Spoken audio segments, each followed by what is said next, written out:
국민의당이 분당 위기를 맞고 있습니다. 안철수 대표는 바른정당과의 통합을 이야기하고 있고 호남계 의원들은 이에 반발하고 있죠. 바로 내일 끝장 토론을 가질 계획이라는데 정가의 예측은 아마 토론해봐야 안 될 거다라는 예측이 많아요.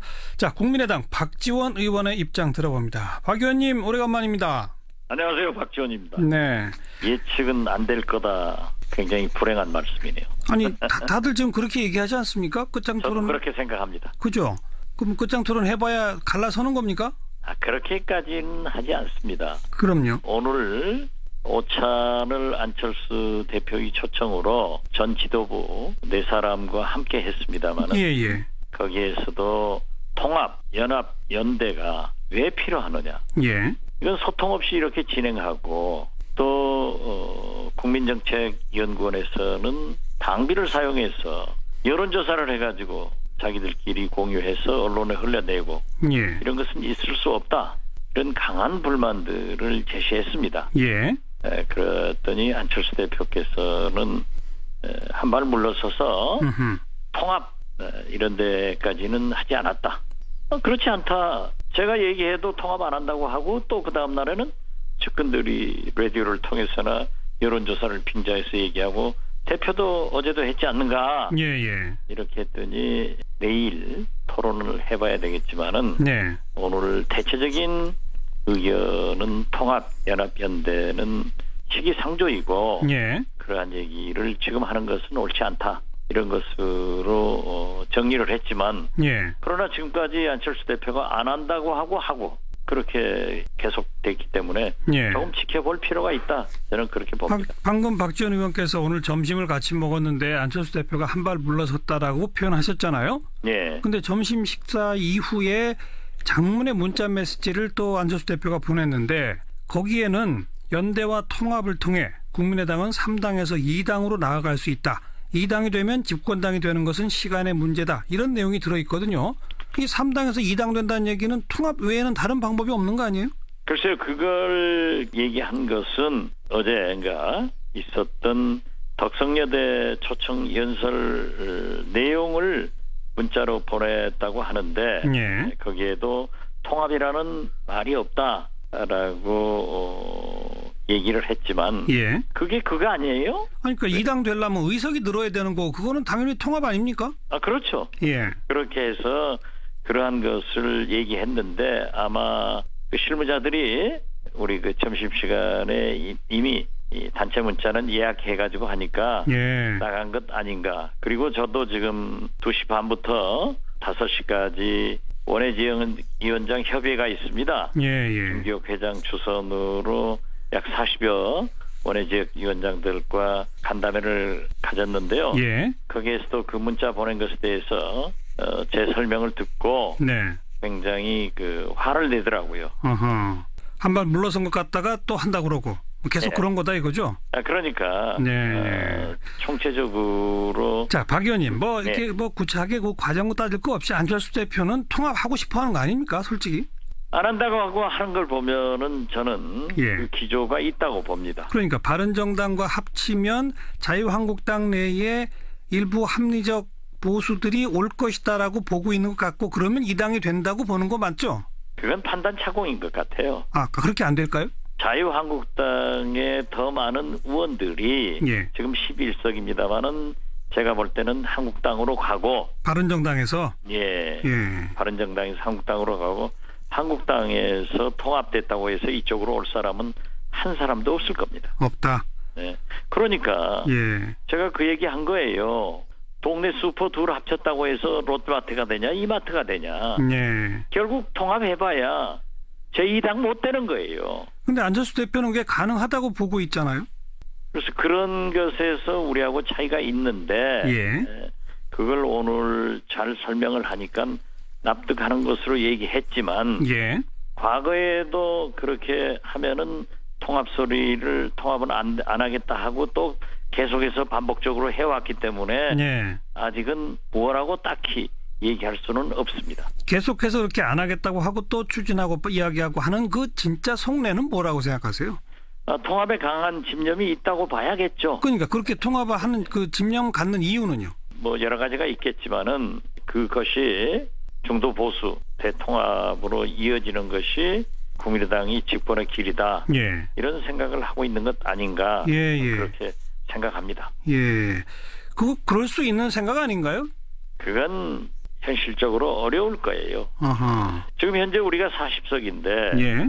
바른정당하고 지금 11석하고 다 해봐야 50석입니다. 예. 그렇지 않습니까? 예. 그런다고 해서 우리가 제2당이 되는 것은 족탈불급이에요. 예. 아무런 의미가 없는 겁니다. 예. 물론 국회의석 한 석을 더 늘린다는 게 얼마나 중요한 일인 것만은 사실이지만은 예. 지금 현재의 정치 메커니즘, 이 3당 체제에서는 의미가 없다는 거죠. 네. 그런데 만약 그렇게 했다가는 50석이 되는 게 아니라 20, 30석으로 줄을 수도 있는 예. 그런 뺄셈 정치가 되니까 그걸 하지 말아달라 하는 것을 저는 지금까지 설득을 하고 건의를 했던 거예요. 근데 정치권과 언론계에서는 이제 이런 분석을 합니다. 안철수 대표는 호랑이 잡으러 호랑이 굴 들어간다고 민주당에 들어왔었는데 결국 문재인 패권에 밀려서 이제 다시 나갔다. 그럼 다음번 자기가 대통령 되기 위해서는 중도 보수 통합에서 빅텐트론을 펴는 게 안철수 대표 입장에서는 합당한 전략적 판단 아니냐? 이런 주장에 대해서 어떻게 보세요? 지금 뭐 텐트 칠 때도 때가 있는 거지. 이 엄동설안에 텐트 치면 뭐합니까? 그리고 지금 내년 물론 지방선거도 중요하고 예.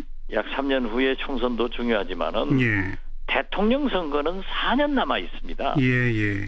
그리고 문재인 대통령이 집권 6개월인데 지금은 어떻게 됐든 지지도가 고공행진을 하고 있지 않습니까? 예. 그러니까 우리는 잘하는 것은 돕고 잘못하는 것은 그물 쳐놓고 기다리면은 예. 산들바람 불어도 봄날은 가는 거죠. 음흠. 그리고 얼마든지 문재인 정부의 갈등이 지금 현재 쏟아지고 있지 않습니까? 예. 이러한 것들을 야당으로서 잘해야 되고 또 안철수 대표가 이룩한 새정치 다당제가 됐다고 하면은 총선 민의대로 3당제가 된 거 아니에요. 예. 그러면 거기서 리딩 파티, 선도 정당으로서의 역할을 하면은 네. 자동적으로 되는 거지. 정체성도 다르고 가치관도 다른데 그걸 혼합해가지고 그런 리더십이 어디서 나오겠어요. 네. 그리고 또 우리는 많은 우리 국민의당 의원들은 그러한 정체성과 가치관을 싫어하거든요. 네. 그랬을 때 만약 분열이라도 된다고 하면은 마이너스 정치 아니냐. 예. 그러니까 그럴 때가 아니다. 알겠습니다. 그런 걸 지적한 겁니다. 근데 안철수 대표는 이제 줄곧 양당 구도로 회귀하려고 하는 정치권의 현 상황 이런 지적을 많이 하지 않습니까? 통합에서 2당 되겠다는 게 양당 구도 아니에요. 뭐 결과적으로는 그렇게 볼 수도 있습니다만 아무튼 예. 제가 지금 질문드리려고 하는 것은 안철수 대표가 양당 구도로 회귀하려는 이런 인식을 갖고 있는 건 국민의당에 있는 호남 출신 의원들이 더불어민주당으로 결국 가고자 하는 거 아니냐 이렇게 생각하고 있는 것 같아요. 어떻게 보세요? 뭐 저도 그런 지적을 했고요. 네. 그러니까 우리는 안철수 대표가 보수 대연합으로 제2의 YS 길을 가고 있다. 예. 이렇게 보고 있는 거고 예. 안철수 대표는 우리 호남 의원들이 민주당으로 다시 복당해서 하기 위해서 그런 걸 하고 있다라고 서로 불신하고 있거든요. 예. 그렇기 때문에 예. 우리가 민주당으로 갈 수 있는 명분이 없다. 예. 그래서 우리가 초심을 가지고 제3당의 길을 가면은 네. 우리가 얼마든지 성공할 수 있다 하는 것입니다. 그래서 우리가 평화정책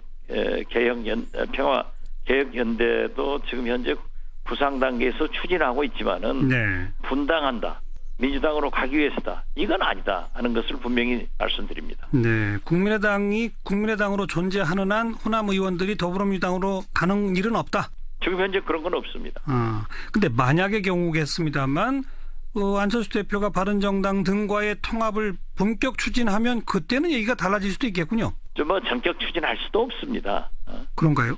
예, 오늘도 우리 원외지역 위원장들이 내일이라도 안철수 유승민이 전격 선언하고 통합하면 어떻게 될 것이냐. 네.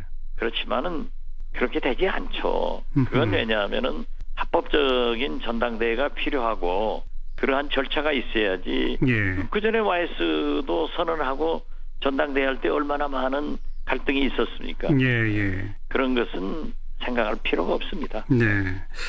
뭐 또 역시 정치권과 언론계에서 떠도는 얘기니까 조금 기분 나쁘시더라도 이제 제 질문을 좀 들어주세요. 호남 출신의 특히 중진 국민의당 의원들은 지금 안철수 대표가 자꾸 통합 얘기하는 게 울고 싶은데 뺨 때려주는 격 아니냐라는 분석도 있습니다. 더불어민주당에 가고 싶은데 명분이 없었는데 명분을 지금 만들어주는 거 아니냐, 이런 지적에 대해서 어떻게 보세요? 그건 호사가들이 만들어진 얘기입니다. 그런 일이 현실화되지 않을까요? 그런 건 지금 현재 전혀 없고요. 그런 명분 없는 짓을 해서 국민이 지도자입니다. 예. 그러면 내일 끝장 토론에서는 일단 봉합 수준으로 뭐 가능하다고 보십니까? 어떠세요? 봉합에서는 안 됩니다. 그럼요. 확실하게 정리를 해야 되기 때문에 예. 내일 또 저는 끝이 아니라고 봅니다. 어허. 그리고 아까 모두에도 얘기했지만 안철수 대표는 본래는 의원들 끝장 토론에서 결론 내겠다고 했다가 다시 원외 지역 위원장 회의도 모레 소집하고 어허. 또 당원들에게도 물어보겠다 예. 하는 것은 의도가 일시 착착착 진행되는 것 아니냐. 예. 그렇지만은 결코 그러한 것이 되지는 않는다 하는 말씀을 드립니다. 네. 알겠습니다. 국민의당 얘기는 그 정도 듣고 전국 현안 가운데 홍종학 장관 후보자 임명 문제, 박지원 의원은 어떻게 생각하세요? 아마 문재인 대통령께서 임명을 강행할 것으로 보입니다. 네.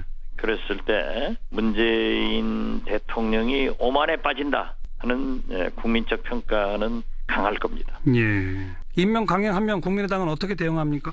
지금 현재 현행법상 장관은 길이 없습니다. 청문 보고서가 채택되지 않았더라도 임명할 수 있죠. 예. 20일 지나면 할 수 있기 때문에 예. 대통령이 그렇게 많이 임명했잖아요. 예. 그러나 이러한 것들이 쌓이면은 결국 대통령의 인사 전행, 오만한 그런 태도로 평가받을 것이다. 네. 그래서 저는 문재인 대통령이 재고를 하셔야 된다 이렇게 생각합니다. 오늘 당정청 협의를 통해서 공수처 신설 본격 추진할 뜻을 여권은 밝혔는데 국민의당은 공수처에 일단은 원칙적으로 동의시죠? 당연히 그렇죠. 자유한국당은 계속 반대인데 어떻게 될까요? 자유한국당이 반대하지만은 최종적으로 공수처장의 추천권을 어디에서 갖느냐 예. 이런 문제가 나와 있고 과거 제가 야당 원내대표 할 때 MB 때 내곡동 사저특검도 야당에서 예예. 그리고 이번에 최순실 특검 이것도 제가 추천해서 됐잖아요. 예예. 그런 선례가 있기 때문에 아하. 지금까지 우리가 검찰 개혁의 필요성을 또 국민들은 공수처의 필요성을 해왔기 때문에 네. 그러한 문제를 잘 합의하면은 한국당에서도 반대할 수 없을 것이다. 저는 반드시 해야 된다. 또 이러한 것을 저는 법사위원이기 때문에 풀어낼 수 있도록 노력하겠다 말씀드립니다. 공수처장의 후보를 추천하는 권한을 야권 쪽에 주는 그런 절충안이 있을 수 있다. 이 말씀이군요. 그렇습니다. 네, 지금도 그러한 얘기를 많이 해가고 있습니다. 계속 저희도 함께 지켜보고요. 내일 끝장 토론도 지켜보겠습니다. 박 의원님 오늘 고맙습니다. 네, 감사합니다. 국민의당 박지원 의원이었습니다. 윤태곤의 뉴스 사이다.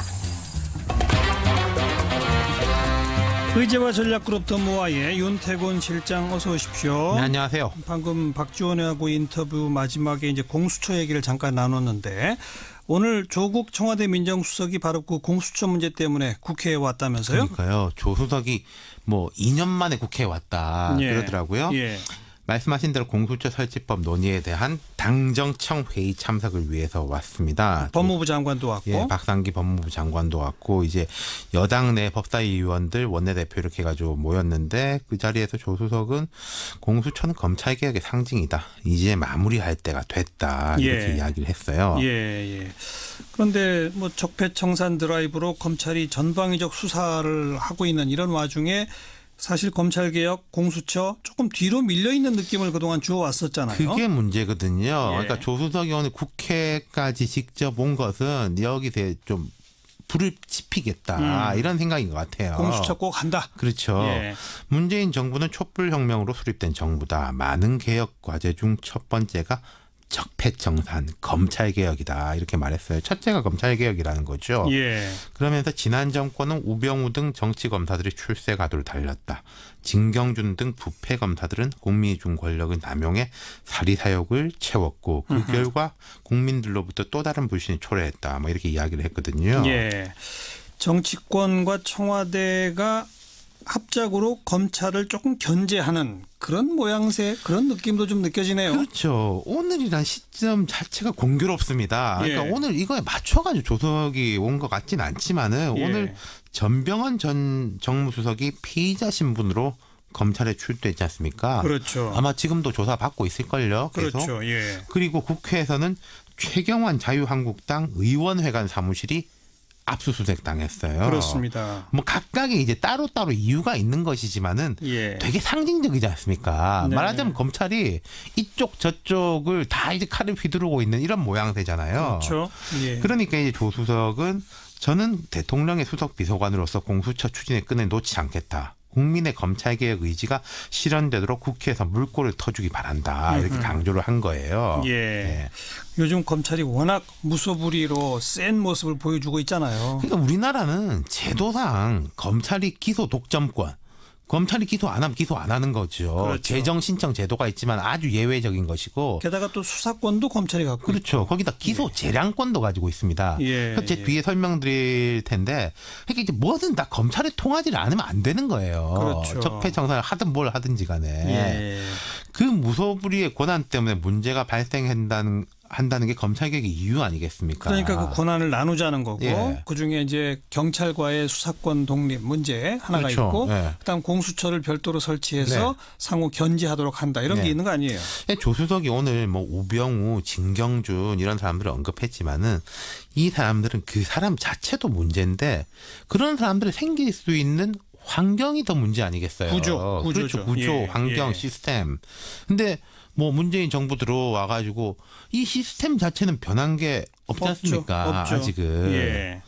그러니까 이제 조국 수석, 박상기 장관 등이 국회에서 여당 의원들하고 이 논의를 한 거는 아니 검찰개혁이 뒤로 밀린 거 아니다. 그렇죠. 이거 이대로 할 겁니다라는 의지를 네. 발휘한 거죠. 뭐 정치권이나 언론계에서는 과거 정부 같으면 집권한 지 지금 6개월밖에 안 됐는데 현직 정무수석을 검찰이 이렇게 뭐 공개적으로 그뭐 피의 사실을 흘리고 그 현직 정무수석의 전 보좌관들 구속하고 이게 과연 과거 정부 같으면 같았겠느냐, 가능했겠느냐. 그러니까 이제 이 여권의 사람들이 이제 그런 이야기를 많이 해요. 이게 우리가 통제 안 한다는 뜻 아니냐. 그러니까요. 그런데 이거 거꾸로 보면은 우리가 뭐 검찰이 이게 이제 팩트인지 아닌지는 모르겠습니다. 프레임이 지금 이래요. 검찰이 뭐 균형 감각을 발휘한다. 뭐 정무적 고려를 한다 이런데 왜 검찰이 그걸 해야 되느냐는 거죠. 그리고 뭐 칭찬받고. 그러니까 과거 정부 같으면 민정수석한테 검찰의 수사가 다 정보화로 들어오고 네. 청와대가 뭔가 이렇게 암시도 하고 그러면 현직 정무수석 그건 말이 안 된다. 이런 인식이 있었단 네. 말이에요. 근데 요즘은 문재인 정부는 그런 거 안 한다. 하지만 우리는 검찰 개혁한다. 네. 이제 그런 모습을 보여주는 거 아니겠어요? 그러니까 참여 정부 때하고 이제 유사성으로 갈까봐 우려하는 사람들이 이제 여권 내에 좀 있어요. 그러니까요. 검찰이 예를 들어서 국민적 박수를 받을 거예요. 그러면 그 뒤에 뭐 공수처 이런 이야기 나오면 아니 검찰이 일 잘하고 있는데 힘 빼려고 하는 거 아니냐. 예. 참여정부 때 중수부 폐지를 하려고 하다 그것 때문에 안 된 거였거든요. 그렇죠. 중수부 폐지는 엉뚱하게 박근혜 정부 때 되긴 합니다만은. 네.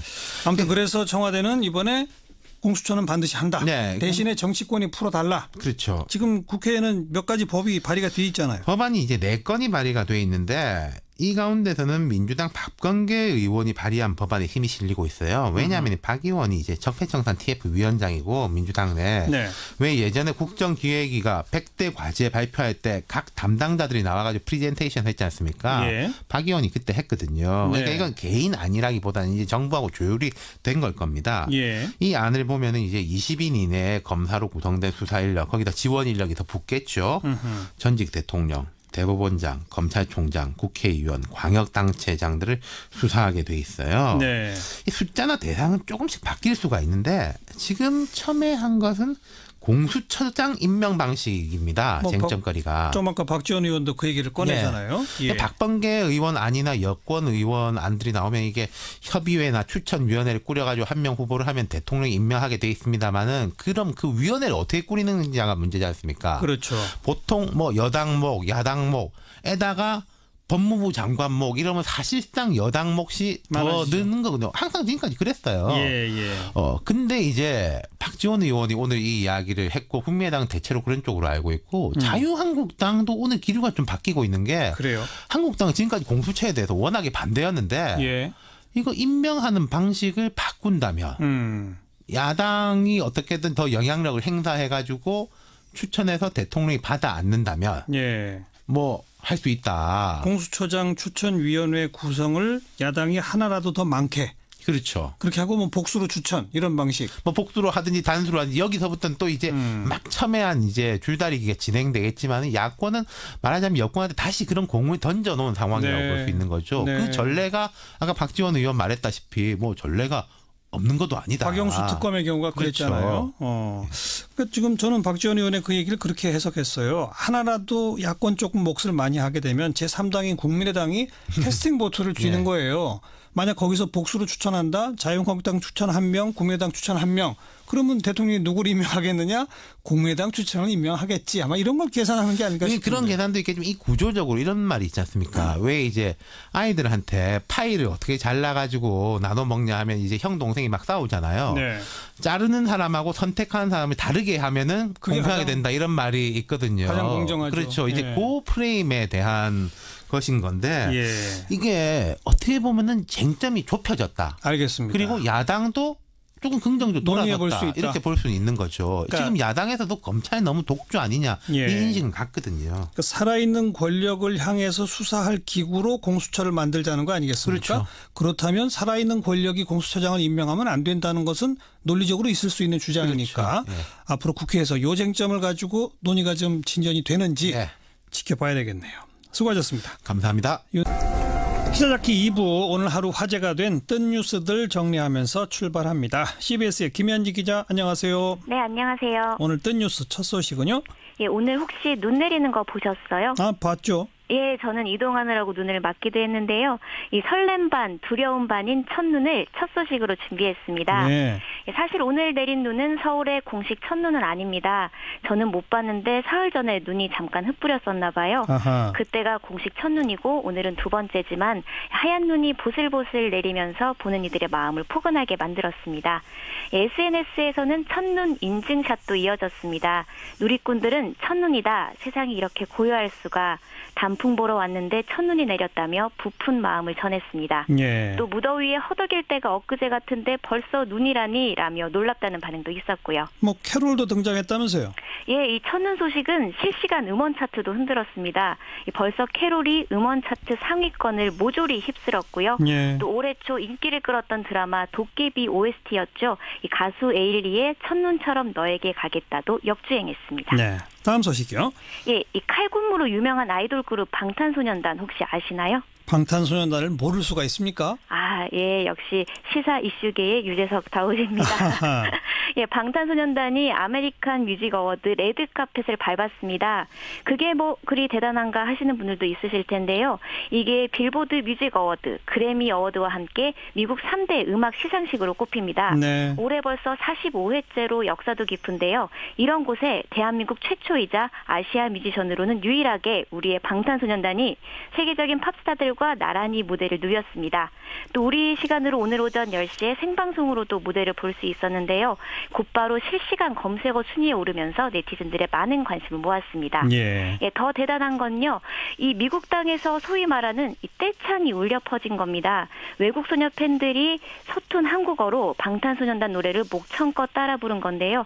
심지어 우는 팬들도 눈에 띄었습니다. 네. 이 세계적인 뮤지션들도 이런 모습이 신기했는지 스마트폰으로 방탄소년단을 찍는 모습이 생중계되기도 했습니다. 네. 전 그 방탄소년단이 그 대형 기획사 출신이 아니라는 점에서 또 더 주목돼요. 예, 그렇습니다. 자, 다음 소식은요. 예, 한화이글스 김원석 선수의 SNS 대화가 오늘 온라인 커뮤니티를 온종일 덮으면서 논란의 중심에 섰습니다. 문재인 대통령을 빨갱제인이라고 말하고 전태일 열사도 조롱했는데요. 뿐만 아니라 감독에 대한 욕도 서슴지 않고 한화의 연고지가 충청도죠. 근데 이 충청도를 멍청도라고 비하하는 발언까지 해 한화 팬들에게 충격을 주고 있습니다. 예. 또 치어리더 외모도 비하하면서 춤출 때 안 치고 싶다는 문자를 팬들에게 보내 비난의 목소리도 커지고 있습니다. 어떤 선수예요, 과거가? 예, 이 김원석 선수는 사실 노력의 아이콘으로 불리죠. 이 5년 전 투수로 입단했지만 별다른 활약을 못해 외야수로 전향했습니다. 하지만 결국 방출당하면서 군입대를 했고요. 그래도 포기하지 않았습니다. 제대 뒤엔 독립구단에서 다시 야구를 시작했고 노력 끝에 하나에서 다시 한번 둥지를 틀었습니다. 올해 활약도 커서 하나의 기대주라고 불리면서 많은 사랑을 받기도 했죠. 하지만 하나 측은 이 김원석 선수의 막말 문제가 공론화되자 긴급 회의 끝에 전격 방출이라는 강력한 조치를 취했습니다. 네, 수고하셨습니다. 예, 감사합니다. CBS의 김현지 기자였습니다.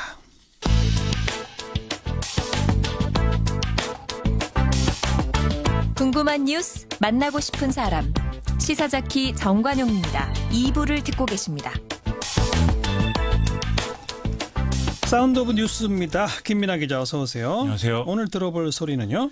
전병헌 전 청와대 정무수석이 오늘 검찰의 피의자 신분으로 소환됐는데요. 소리를 들어보시죠. 문재인 정부 고위공직자 가운데 처음으로 비리 혐의로 검찰에 소환됐는데 심경이 어떠십니까? 네, 일단 말씀드릴 게 밀지는 마세요. 다시 한번 두 전직 기서들의 일탈에 대해서 송구스럽게 생각합니다. 청와대에 많은 누가 된 것 같아서 참담한 심정입니다. 그러나 다시 한번 분명하게 말씀드립니다만 저는 그 어떤 불법에도 관여한 바가 없습니다. 검찰에서 저에 대한 의문과 오해에 대해서 충분히 설명하도록 하겠습니다. 네, 의혹은 계속 부인하는 그런 입장이네요. 그렇습니다. 롯데옵션픽으로부터 한국 e스포츠협회를 통해서 3억 원대 후원금을 받은 혐의인데 들으신 대로 측근들의 일탈이지 자신은 의혹과 관계가 없다. 이 주장을 계속하고 있습니다. 하지만 전병헌 전 수석의 입장과는 별개로 야당은 청와대를 겨냥하고 있는데요. 예. 자유한국당과 국민의당은 전병헌 전 수석을 임명한 배경과 과정을 밝히라면서 인사책임자의 문책과 사과를 요구하고 있습니다. 여기서 인사책임자라는 것은 결국 조국 민정수석 그리고 조현옥 인사수석을 얘기하는 것일 수밖에 없죠. 오늘 국회를 방문한 조국 민정수석에게 기자들이 입장을 물어봤는데 별다른 말은 안 하는 그런 상황이었습니다. 오늘 일부 시간에도 분석을 했습니다만 오늘 타이밍이 검찰이 최경환 의원 대상으로 압수수색도 한 같은 날이잖아요. 그렇습니다. 참 묘한 타이밍이다 이런 얘기가 나오죠. 그렇죠. 그래서 이것도 여야 균형 맞춘 거 아니냐 이런 해석들을 쭉 내놓고 있는데요. 오늘 오전부터 여의도 국회의원회관의 최경환 의원실 그리고 지역구인 경북 경산의 사무실, 서울 자택 이걸 다 일제히 압수수색을 해서 검찰이 내부 문서, 장부, 컴퓨터, 하드디스크 등을 확보했다. 이런 보도죠. 예. 최경환 의원은 부총리 겸 기획재정부 장관이던 2014년에 국정원으로부터 특수활동비 1억 원을 수수한 의혹을 받고 있는데요. 최경환 의원 본인은 동대구역 이게 사실이라면 동대구역에서 할복을 하겠다 이런 얘기를 하면서 의혹을 강력 부인하고 있는데 그렇죠. 일단 예산 편의를 위해서 돈을 줬다는 이병기 전 국정원장 증언도 있고 또 국정원 회계장부 등을 검찰이 확보했다라는 얘기도 나오니까 1억 원을 받았다. 이 얘기는 거의 사실에 가까운 상황으로 좀 보입니다. 게다가 특수활동비 추가로 국회의원 명단이 나오느냐 이게 또 중요하잖아요. 그렇습니다. 최경환 의원이 만약에 받은 돈을 다른 국회의원들에 대한 로비 목적으로 사용한 정황이 있다면 수사가 본격적으로 확대될 수도 있는데요. 검찰은 일단 그런 단서는 포착한 바 없다라고 밝히고 있습니다. 하지만 이른바 찌라시 이런 형태로 국정원에 돈을 받았다라는 의원의 구체적인 명단들이 지금 여러 버전으로 나돌고 있어가지고 논란이 계속될 전망인데요. 예. 오늘 정세균 국회의장은 국정원에 이런 소문들이 사실인지 제대로 조사를 해야 될 것 아니냐라면서 직접 항의를 했다. 이런 내용도 보도가 되고 있습니다. 네. 이런 상황 전체적으로 보면 정치권이 국정원과 검찰개혁을 놓고 서로 견제구를 날리는 그런 상황으로도 볼 수 있지 않느냐 이런 해석도 나오네요. 네, 다음 뉴스요. 오늘 문재인 대통령이 수석비서관 보좌관 회의에서 포항시 특별재난지역 지정을 재가했습니다. 포항시는 이에 따라서 피해 복구비 중에 지방비 부담액의 64.5%를 지원받게 되고요. 피해 지역 주민들은 전기, 통신, 도시가스 등의 지역 난방 요금과 건강보험료 등을 감면을 받게 됩니다.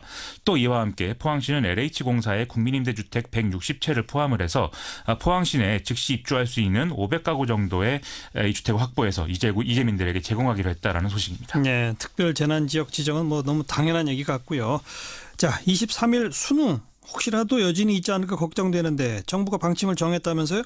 문재인 대통령이 수능 당일에도 여진이 있을 수 있다 하면서 모든 가능성에 대비한 지침을 마련하겠다 이렇게 약속을 했습니다. 그래서 정부가 이제 대책을 쭉 발표를 했는데요. 지진 피해를 본 4개 고사장은 일단 다른 지역으로 옮기고 이 포항 인근 지역에 예비시험장을 마련을 한다라는 계획입니다. 또 시험 중에 여진이 일어날 경우에 대해서는 수능을 또 연기하거나 재시험을 치를 수는 없다. 이렇게 좀 못 박아놓은 상태입니다. 예. 좀 안전을 위협받지 않는 정도의 진동이라면 시험을 시험을 중지하고 책상 아래로 대피를 한 후에 안전에 문제가 없어지면 시험을 재개하겠다라는 정도로 하겠다는 거죠. 근데 만약에 안전에 위협받을 정도로 진동이 크면 그럴 때는 어떡하나요? 이 진동이 크고 실질적 피해가 우려된다면 운동장으로 이제 다 대피를 하게 되는 상황이 되는데요. 이 경우에 그 지역에 한해서 이제 시험을 무효가 되는 것이죠. 이 경우 정부는 이 시험 무효에 대한 대응 방안이 따로 있는데 이걸 지금 밝힐 수는 없다. 이런 입장을 얘기하고 있고요. 일각에서는 특별 전형 뭐 이런 걸로 구제해야 되지 않겠느냐 이런 얘기도 나오는데 일단 대학 측에서는 현실적으로 올해 입시에서는 뭐 이런 특별 전형은 불가능하다. 이런 얘기를 하고 있다고 합니다. 하긴 운동장으로까지 대피하는 상황이 되면 다시 교실로 들어가서 시험 보게 하는 것도 어렵겠네요. 그렇죠. 사실상 불가능이라고 봐야죠. 대피하면서 학생들끼리 또 서로 의견도 주고받을 수가 있고 하니까. 그렇죠. 근데 그렇게 될 경우 대응 방안이 있지만 그건 아직은 못 밝힌다. 그렇습니다. 제발 그런 일이 일단 없었으면 좋을 것 같고요. 게다가 오늘 새벽에도 여진이 있었다면서요? 또 뭐 액상화라는 전문 용어가 자꾸 등장하던데 거기에 대한 대책은 있나요? 지금 이제 그 액상화라는 게 지진 때문에 지하수와 어떤 집안의 퇴적층 구조가 바뀌게 되면서 지층의 강도가 떨어져서 이 땅이 다 흐물흐물해지는 이런 현상이죠. 예. 오늘 신문을 보면 포항 도심에 있는 학교 운동장 일부에서도 막 물이 솟아올라서 이 흙이 봉긋하게 올라오는 이런 현상들이 발견됐다고 하는데 도심 지역에서 이런 집안 약화가 이루어졌다면 건물 피해로 이어질 수 있는 상황이어서 상당히 좀 우려가 된다 이런 반응들이 많이 나오고 있습니다. 예. 그래서 오늘부터 기상청과 행정안전부 국립재난안전연구원이 이 포항 지역 논밭에서 이 집안 샘플을 채취하기 위한 시추 작업에 들어가 있는데요. 좀 이런 상황들을 과학적으로 정확히 파악을 해서 좀 이런 뭐 집안 침하로 인한 피해가 없는 대책을 마련할 수 있도록 노력을 해야 될 것 같습니다. 그래야죠. 다음 뉴스는요. 시진핑 중국 국가주석의 특사 자격으로 나흘째 북한을 방문하고 있는 숭타오 공산당 대외연락부장의 행보를 두고 지금 여러 가지 얘기가 나오고 있습니다.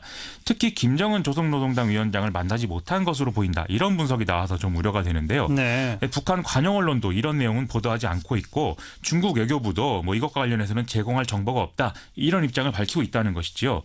일단 과거 이 조선노동당 비서급에 해당하는 이 최룡의 리수용 부위원장을 이 숭타오 부장이 만난 정도로 일정이 마무리될 가능성이 높아지고 있는데 그간 단절에 가까웠던 이 북중 양측의 공식 대화 채널은 열렸다라고 평가할 수 있겠지만 뭐 쌍중단이라든가 쌍계 병행 이런 것으로 요약되는 중국의 북핵 해법에 대해서는 북한이 설득이 되지 않은 거 아니냐 이런 추정을 할 수가 있어서 문제라는 겁니다. 예. 그래서 일부에서는 이 숭타오 부장이 방북 일정을 하루 늘려서라도 이 김정은을 만나려는 그런 이제 방법을 모색하지 않겠느냐 이런 분석도 하고 있는 상황입니다. 중국이 가서 별 성과가 없었다면 다시 공은 미국한테 넘어가는 건가요? 지금 그런 상황의 가능성이 큽니다. 이번에 또 뭐 숭타오 부장이 김정을 못 만나거나 만나도 성과가 없다면은 중국은 뭐 다시 특사를 보낼 수도 없고 당분간은 뭐 적극적인 개입이 좀 어려워지지 않겠습니까? 예. 그러면 다시 미국이 어떻게 하느냐 이 문제로 이제 초점이 옮겨가는데 지금으로서는 북한을 테러 지원국으로 재지정하는 이런 시나리오가 거론이 되고 있거든요. 또 렉스 틸러슨 미 국무장관도 현지 시각으로 지난 17일에 아프리카 국가들에게 북한과의 어떤 경제 단절 이런 것들을 요구했는데 그렇다면 앞으로 제재와 압박 국면으로 상황을 이제 갖고 가겠다 이런 가능성을 예상하게 한다는 것이죠. 예. 이렇게 되면 미국과 중국이 모두 대화 카드를 쓸 수 없는 상황이 되는데 그럴 경우라면 우리 정부가 좀 주도적으로 역할을 할 필요도 있지 않나 이런 생각도 좀 드는데요.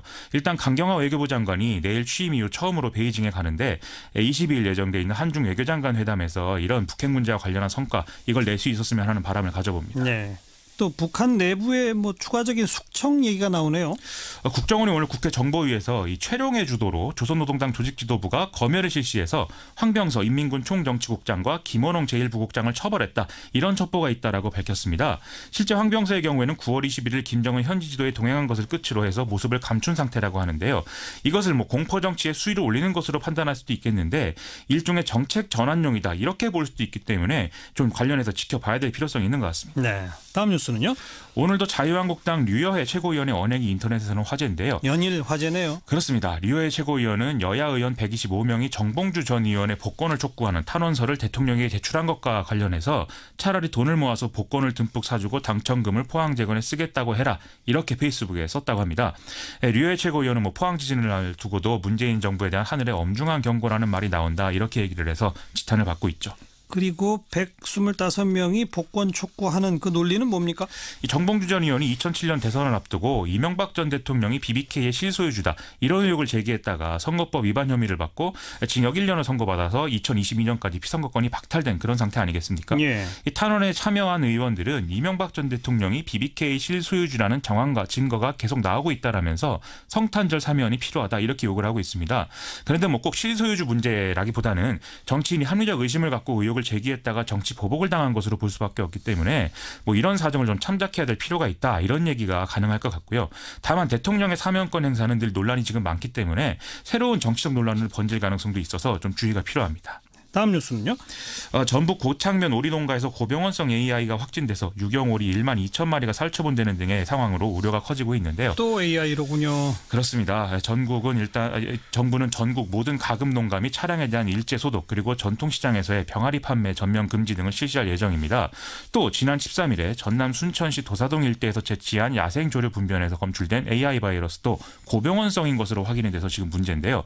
당국은 주요 철새 서식지에 대한 야생 조류 항시 예찰을 강화하고 내일부터 순천만 폐쇄 그리고 반경 10km 이내 거점 소독시설 설치 이런 것들을 통해서 이동 차량 방역을 강화한다 이런 계획을 세우고 있습니다. 평창 동계올림픽도 가까워지니까 더 걱정이잖아요. 그렇습니다. 그래서 지금 강원도는 외부로부터의 가금류 반입을 중단키로 한 상태인데요. 또 평창 동계올림픽이 열리는 것으로 예정돼 있어서 좀 사람들이 많이 오가는 지역들인 강원 정선, 평창, 강릉 지역의 소규모 농가의 가축에 대해서 수매 및 도태 작업을 이달 말까지 서둘러 마치기로 했다는 소식입니다. 제발 좀 널리 확산 안 되었으면 좋겠습니다. 수고하셨어요. 고맙습니다. 김민아 기자였습니다. 심각한 토론을 해야 되겠군요. 이슈 토크 시간. 네, 원숙한 진보, 최민희 전 의원, 젊은 보수, 장해찬 시사평론가 두 분과 함께하는 자리죠. 오늘은 지금 국회에서 심의 중인 내년도 예산안 이야기를 좀 중심적으로 해보도록 하겠습니다. 최민희 전 의원 어서 오세요. 안녕하세요. 장해찬 씨 어서 오십시오. 안녕하세요. 네, 예산 얘기하기 전에 그 정부의 지진 대처에 대해서는 이 자유한국당 정우택 원내대표도 잘하고 있다고 칭찬을 하더라고요. 제가 최근에 정우택 원내대표가 정부가 한 일 중에 칭찬하는 건 처음 들어봤는데 네. 장해찬 씨가 보기에도 지진 대처는 잘하고 있습니까? 잘하고 있죠. 네. 잘하고 있고 저 같은 경우는 이 대통령의 리더십 그리고 김부겸 총리가 현장에 급파되어서 장관이 갑자기 김부겸 네. 장관을 총리로 격상시키죠. 총리 되려나?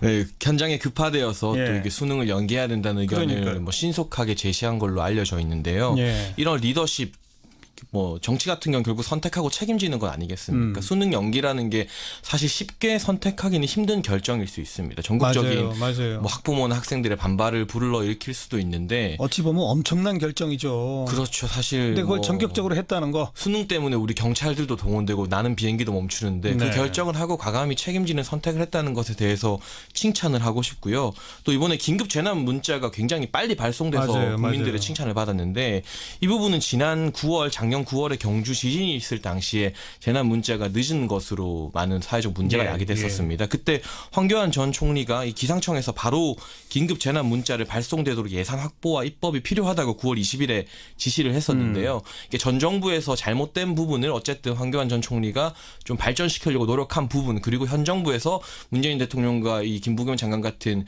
이 리더십을 발휘한 부분들이 잘 조화가 돼서 국민들에게 믿음직스러운 모습을 보여주고 있다고 생각됩니다. 그런데 지진 관련 예산 앞으로 더 늘려야 되는 거 아니냐. 큰 지진 더 빈발하는 거 아니냐 얘기가 나오는데 지금 예산안 나온 거 보니까 지난해보다 503억 원이 줄어들었대요. 이건 바로 잡아야 되지 않겠어요?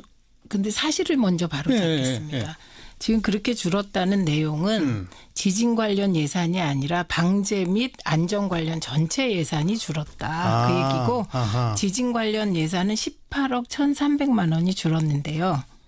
예, 요거에 대해서 이제 민주당이 오늘 당정 협의를 했습니다. 그래서 그 당정 협의하면서 내진 보강에 380억을 증액하고 예, 그 외에 시스템 구축, 인프라 구축에 13억을 증액하겠다 이렇게 발표를 했고요. 근데 요 내진 보강 관련해서는 지금 이제 공공시설에 대한 내진 보강액이 380억 정도가 이제 1차로 필요하다고 합니다. 그런데 요 중에 중요한 게 초등학교, 중학교, 고등학교가 내진 성능이 있는 교실이 학교가 24.3%밖에 안 된다고 합니다. 큰 문제입니다. 예, 그리고 이게 31,797개 학교 중에 7,738개니까 그 대다수 학교가 지진의 무방비 상태라 이제 우선적으로 초중고에 배정될 것으로 보이는데 이제 오히려 제가 부탁드리고 싶은 것은 정부에 이게 이번에 이제 서울시 교육청에서는 내진 보강 예산을 확정할 여력이 있는데 지방 교육청이 그럴 여력이 없다고 합니다. 예, 그래서 이 내진 보강 안전과 관련하여서도 서울의 학생들과 지방의 학생들이 그렇게 차별을 받는 건 진짜 아닌 것 같아요. 그래서 좀 신경을 써주시기를 기대합니다. 각 지역 단위, 시골 단위로 지방으로 내려갈수록 더 취약할 수 있으니까. 참 사실 이 대목에서 우리 국민 전체가 좀 사실 반성해야 됩니다. 아이들이 공부하는 그 학교 공간을 잘 지어야 된다라는 생각을 우리가 안 한 거예요. 안 하니까 이렇게 내진 설계에서 학교가 가장 취약한 것으로 드러나는, 이건 정말 다 우리 어른들이 부끄러워야 되는 거 아닙니까? 요즘 최민희 의원님 참 좋은 말씀해 주셨다고 생각되는데, 특히 수도권과 지방의 격차가 이 내진 설계와 이런 예산에 있어서도 심각하지 않겠습니까? 그래서 이 지방과 수도권의 격차를 줄이는 예산이 저 같은 경우에 사회 간접 자본 예산, SOC 예산이라고 보고 있습니다. 뭐 이 국가에서 예산을 투입해서 좀 지역에 떨어진 편의 시설을 보강하고 뿐만 아니라 이게 지방 재정을 부응하는 효과도 있는데요.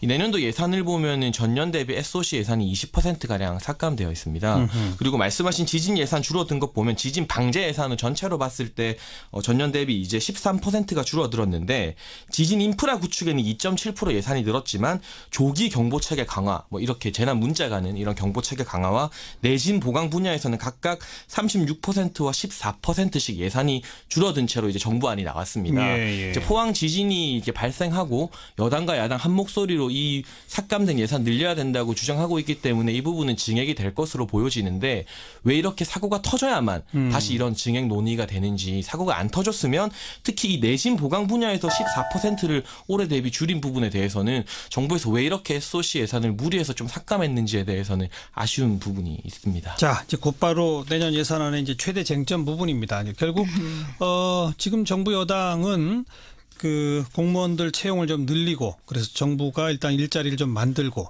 또 최저임금을 대폭 올리는데 거기에 충당이 안 되는 좀 소규모 기업들한테는 지원도 해야 되고, 뭐 이런 돈들이 늘어나다 보니 SOC 예산은 좀 줄일 수밖에 없다, 이런 주장을 펴왔던 것이고, 여기에 대해서 야당은 공무원 중원 등등 말이 안 된다, 오히려 SOC 예산 늘려야 된다, 지금 이렇게 지금 하고 있고, 지금 방금 이제 장해찬 씨가 그런 바탕을 두고 공세를 펼치신 거예요. 최민희 전 의원은 어떻게 보세요? 이제 SOC 예산이라는 게 지방과 그 중앙의 재정의 균형을 이루려는 예산은 아니죠.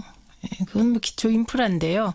거꾸로 지금 이제 생각해 보시면 해마다 예산안이 나오면 제일 비판받는 영역이 어디였냐, SOC였습니다. 그래서 이 SOC 예산이 무리하게, 심지어 그 여당, 그러니까 그게 어떤 정권이든 여당의 실세 의원들이 자기 지역에 무리하게 SOC 예산을 쪽지 예산으로 넣어서 늘 무리를 빚던 게 SOC 예산이거든요. 주로 이제 도로 교량 뭐 이런 것들이 있었죠. 그렇죠. 근데 그 도로 교량도 그게 이제 한 언론사에서 그때 파헤친 게, 그 시골에 이제 지방에 도로를 쫙 구석구석 놨는데 하루에 그 도로를 지나가는 차의 숫자가 10대도 안 되더라, 이런 기사도 났었고, 그래서 그 이 SOC 예산에 대해서는 전면적 검토가 필요하다는 주장이 계속 제기됐었고요.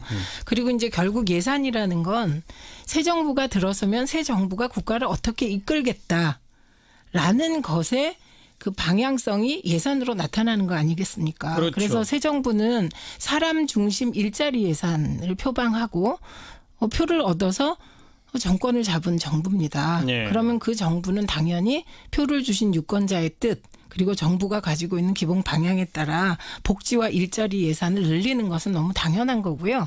그다음에 이제 그 복지와 일자리 예산이라는 것이 중앙에 집중되느냐, 아닙니다. 그래서 오히려 그 복지와 일자리 예산을 통해서 서울과 지방의 균형을 꾀할 수 있는 장치들이 마련되어 있다, 이렇게 말씀드립니다. 경찰 공무원, 소방 공무원, 아무래도 그러니까 지방도 많이 부족하니까. 어떻게 드세요, 장해찬 씨? 저 같은 경우는 이제 SOC 예산 어떻게 쓰느냐가 결국 문제라고 보여지는데, 우리가 연말마다 보도블록 교체하는 거 보면 연말이 왔구나 이렇게 직감하는 국민들이 많다고 하는데요. 아직도 그러나요, 근데? 뭐 많이 저희 동네도 보도블록도 교체하고 있더라고요. 그래요? 네. 그런 부분에 있어서 쪽지 예산으로 실세 의원들이 자기 지역구의 예산을 따가는 것은 문제가 있지만 결국 사회 인프라 아무래도 인프라를 보충하다 보면 상대적으로 인프라가 낙후된 지역 먼저 지방 먼저 혜택을 볼 수 있는 여지가 있는데 이 전체적인 예산이 전년 대비 7%가 늘었는데 SOC가 유독 20% 줄었다. 이 부분에 대해서는 전체 예산이 경감된 게 아님에도 불구하고 좀 형평성 문제에서 아쉬움이 있지 않나 하는 생각이 들고요. 그러니까 너무 많이 줄였다? 네, 그런 부분이 있어서 이번 지진 문제에서도 급하게 또 증액이 논의되고 있는 상황이고 지금 구체적으로는 공무원 증원이 이제 대선 전부터 논란이 되고 있는 것 같습니다. 그렇습니다. 야당에서도 뭐 자유한국당이나 국민의당 같은 경우에서도 17만 4천 명 공무원 증원하는 방향에 대해서 문제를 제기하고 있는데 저는 이 공무원을 증원하느냐 마느냐보다 국회 예산결산특별위원회가 지난 7일 정부에 이 17만 4천 명을 증원하면 30년 동안 필요한 예산이 얼마나 되느냐고 질의를 했습니다. 그러나 이때의 답변이 추계를 하려면 6개월이 걸리기 때문에 당장 제출하기 어렵다는 정부 측 답변이 있었는데요. 정책을 추진하는 데 있어서 어느 정도 예산이 소요가 되는지 국회의 질의에 정부가 대답도 못하는 상태에서 이것을 먼저 추진하는 게 과연 맞는가. 먼저 이 명확한 대답 이 계산을 정부에서 먼저 가지고 국회를 설득해야 되는 게 올바른 순서가 아닌가 이 부분에 대해서 조금 아쉬운 생각이 듭니다. 그 17만 4천 명은 그 문재인 정부 집권 5년간 총 늘어나는 공무원 수이죠. 당장 내년이 아닌 거죠. 예, 내년이 아니죠. 내년에는 지금 이제 이게 국회 논의에 따라 달라지겠습니다만 그 중앙직 15,000명. 지방직 15,000명 이렇게 늘어나는 거 아닙니까? 근데 그 구체적인 거를 들여다보니까 중앙직이 조금 많고 지방직 숫자가 조금 조정이 되는 것 같더라고요. 네. 그래서 이거 구체적으로 보시면 이제 중앙직 같은 경우 이제 늘어나는 게 경찰관입니다. 경찰관이 있고 그다음에 교사 있고요. 예, 등등 해서 그다음에 부사관 있습니다. 경찰이 3,500명, 부사관 4,000명, 생활안전 그 밀접 분야가 6,800명. 네. 그리고 국민들께서 걱정하시는 행정직 300명밖에 안 됩니다. 요게 이제 중앙직이 이렇게 느는 거고요. 그다음에 지방직의 경우는 사회복지가 올해 1,500명 늘고요. 그다음에 소방직이 4,000명 늡니다. 근데 이 소방직의 경우는 이게 이제 소방직 공무원들이 뭐 자살률도 높고 이래서 계속 문제가 되고 있는데 현재 이게 정원이 마련된 정원을 충당하려면 19,000명이 즉시 충원되어야 한다고 합니다. 근데 19,000명을 충원할 수가 없잖아요.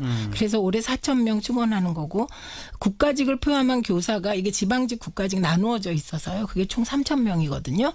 그러니까 지금 야당에서 저는 걱정을 하셔야 된다고 보고 예산만은 꼼꼼하게 들여다봐야 한다고 생각을 합니다. 근데 이 공무원이 증원되는 부분에 대해서는 조금 좀 더 들여다봐 주셔야 되고 저는 이제 청취자들께도 이 말씀을 꼭 드리고 싶은데 제가 지역을 돌다 보면 예를 들면 소방소를 찾아가면 소방소에서 이제 일하시는 분들이 지금 너무 힘들다 내가 그래서 이제 좀 우리 증원해달라 최소한 인원 그 정원만큼은 해달라고 얘기를 하면서 그분들도 전체 공무원 증원은 반대하는 거예요. 그리고 또 이제 장애인 시설을 운영하는 분들 가보면 장애인 시설이 더 필요하다. 그런데 시설을 늘려달라고 하시면서 또 공무원 증원은 반대하시는 거예요. 그래서 제가 이제 설명을 드릴 때도 지금 정부가 늘리려고 하는 게 바로 당신 소방직 공무원을 늘리라는 거다. 또 이게 장애인 시설을 늘리면 당연히 사회 서비스 일자리가 늘어야 되잖아요. 이런 거 늘리려는 거다. 그래서 이제 조금 좀 더 들여다봐 주셨으면 좋겠습니다. 그러니까 국가 재정 걱정이 있을 수 있다. 그러나 꼭 필요한 분야니까 안 늘릴 수 없는 거 아니냐? 어떻게 보세요? 그렇죠. 말씀하신 것처럼 무조건 공무원을 절대 늘리면 안 된다. 이런 거는 말이 안 되고요. 제가 앞서 지적했던 것도 이 국회의 질의에 정부가 예산에 대해서 답변을 못하는 어떤 준비성 부족에 대해서 제가 지적을 했지 무조건 늘리는 게 문제다는 건 아닌데 국민들에게도 이 공무원이 늘어났을 때 부담이 어느 정도고 이 세금 부담을 무릅쓰고라도 증원해야 되는가 좀 솔직하게 여야가 그리고 정부와 국회가 까놓고 알려드릴 필요가 있다고 보여지는데요.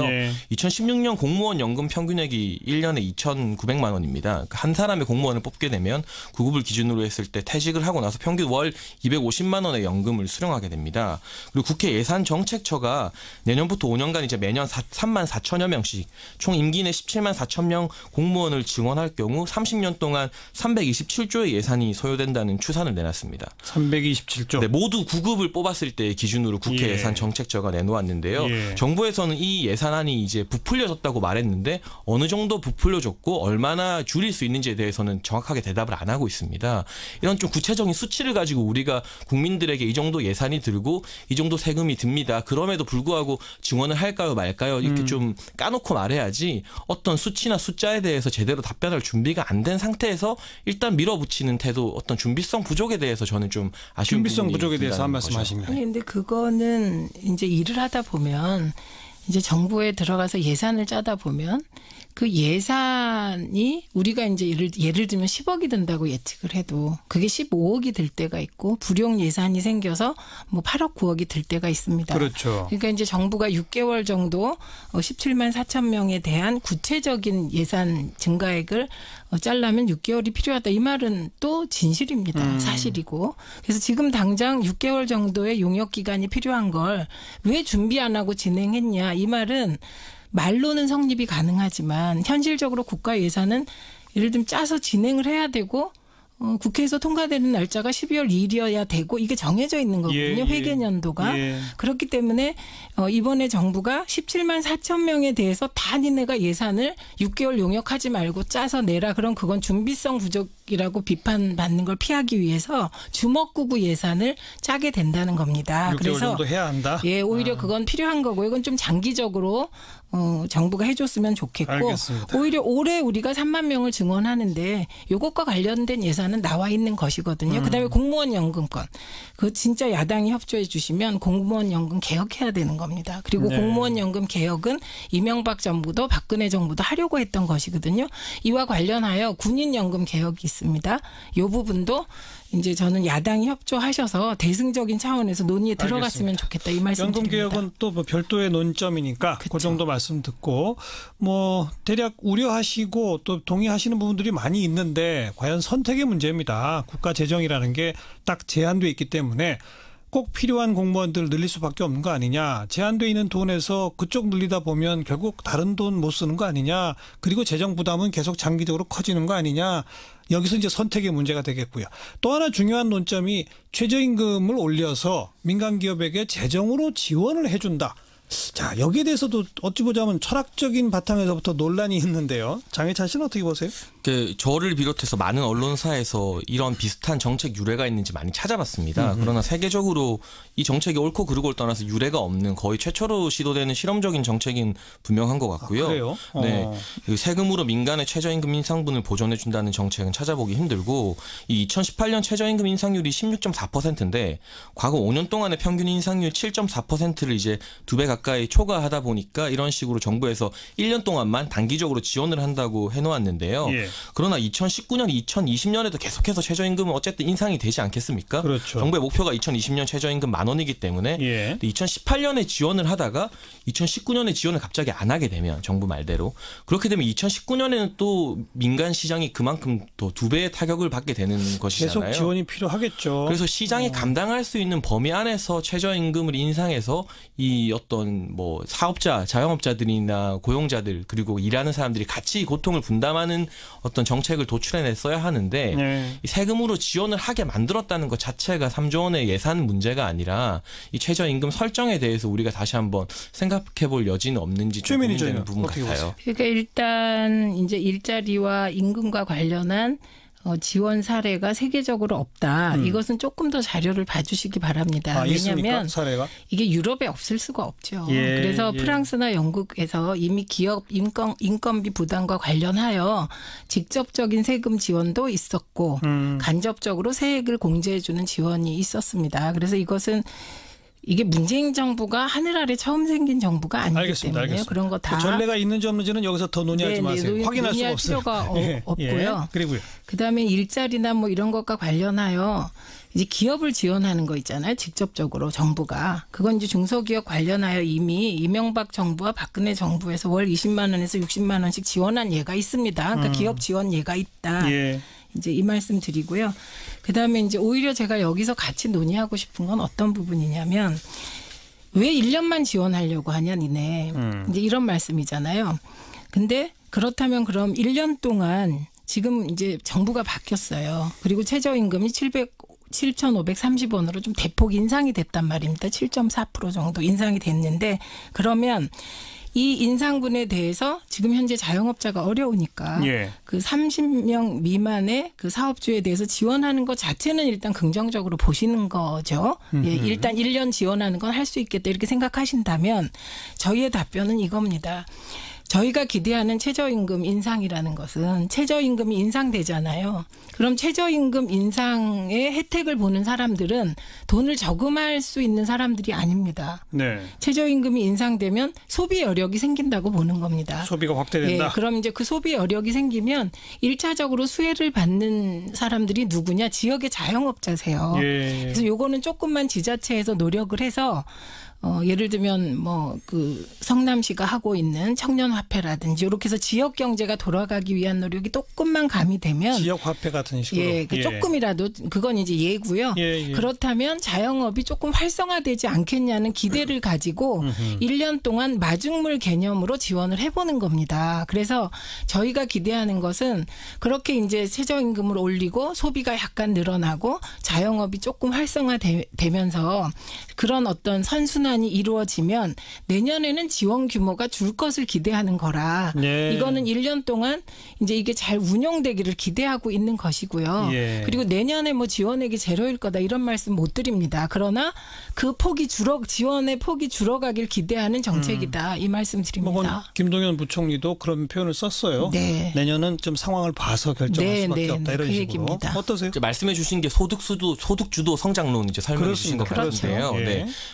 그렇게 되면은 너무나 더할 나위 없이 긍정적이겠지만 최저임금 인상으로 지금 각 아파트마다 경비원들을 해고하고 CCTV로 대체하려고 하거나 편의점이나 일반 식당에서 이제 더 이상 점원이 주문을 받는 게 아니라 자동화 주문으로 대체되는 현상들이 가속화되고 있잖아요. 그 현상이 단순히 최저임금 때문이라고만은 볼 수 없지만 영세한 자영업자들에게 어떻게 보면 더 큰 고통을 줄 수도 있기 때문에 만약에 이 최저임금을 2020년 만 원이 아니라 1년만 늦춰서 2021년 만 원으로만 해도 이 정부에서 소요되는 예산을 3조 원 넘게 줄일 수 있다는 결과도 있었거든요. 조금만 더 천천히. 그래서 이 공약을 반드시 지키려고 이 공약 자체의 공약을 위한 공약으로 가는 게 아니라 말씀하신 것처럼 김동연 부총리도 말했지만 여러 가지 상황을 고려해서 점진적으로 좀 현실적으로 타협하면서 나갔으면 하는 바람입니다. 그건 너무 당연한 거고요.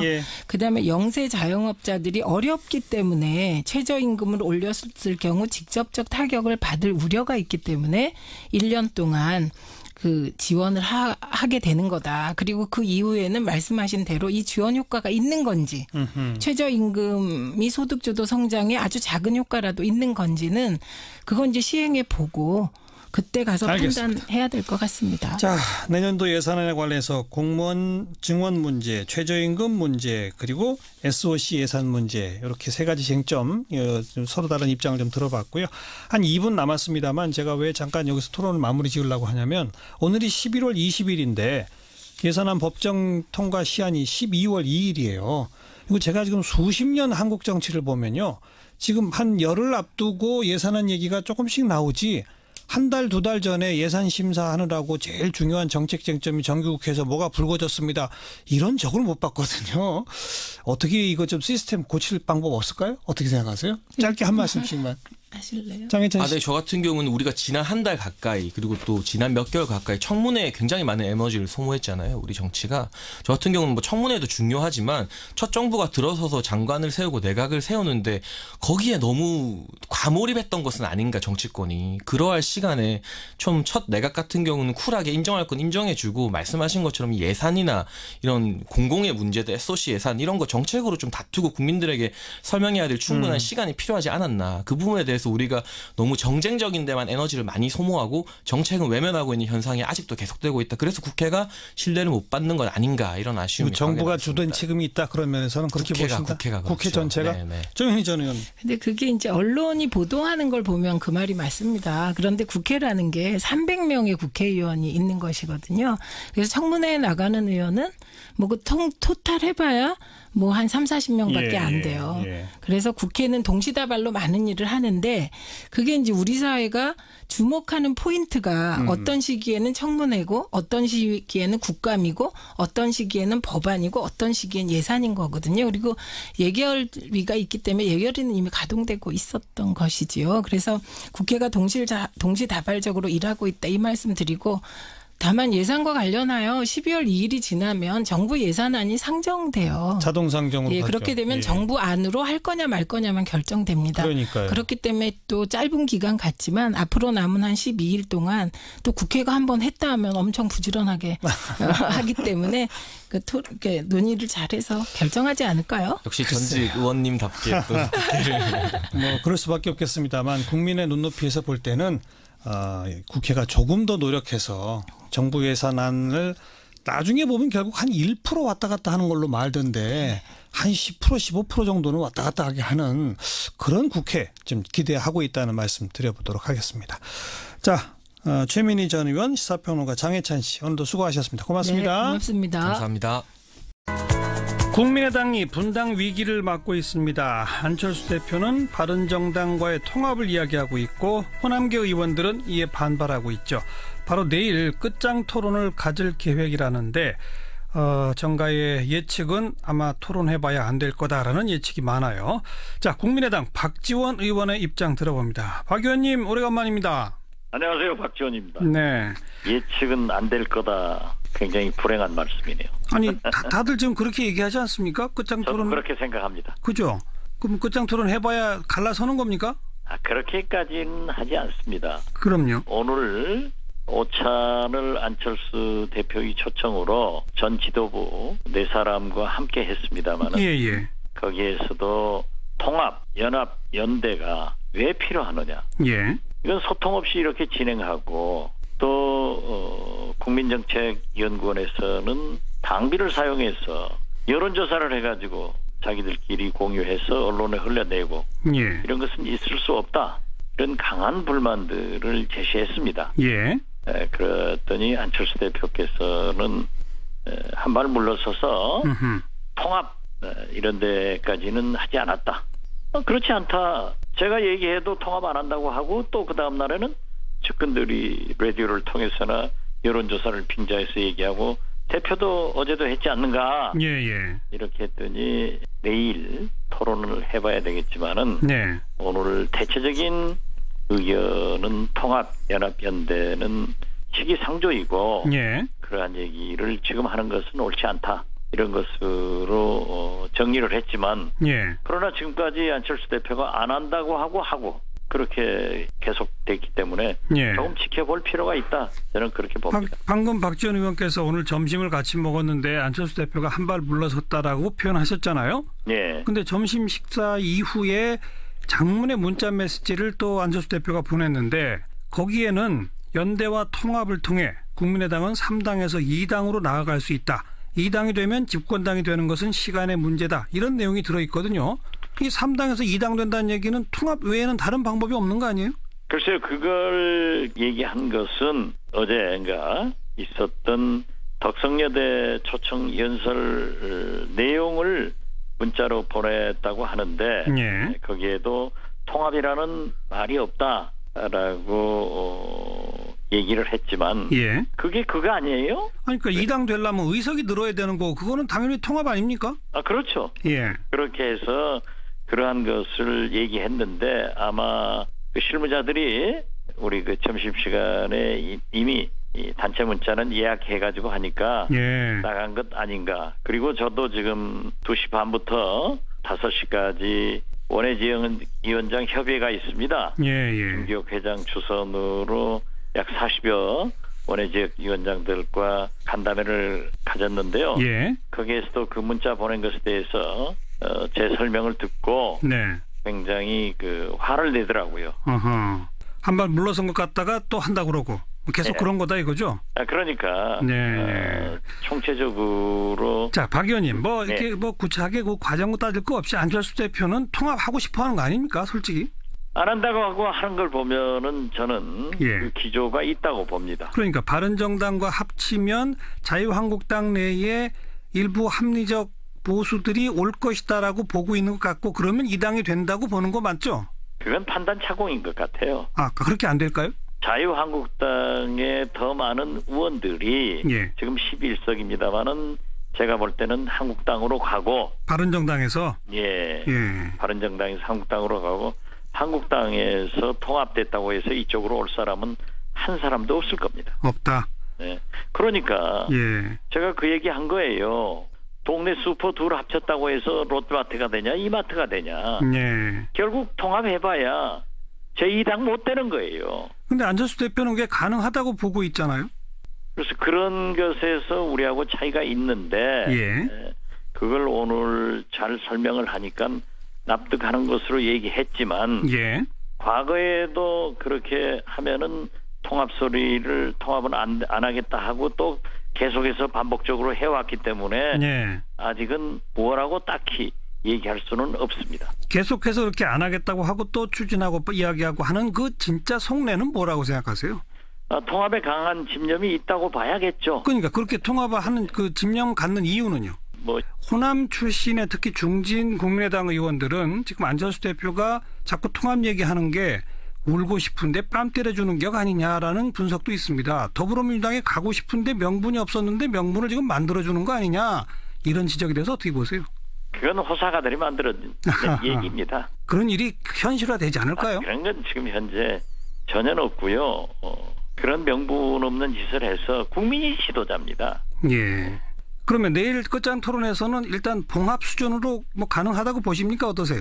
봉합에서는 안 됩니다. 그럼요. 확실하게 정리를 해야 되기 때문에 내일 또 저는 끝이 아니라고 봅니다.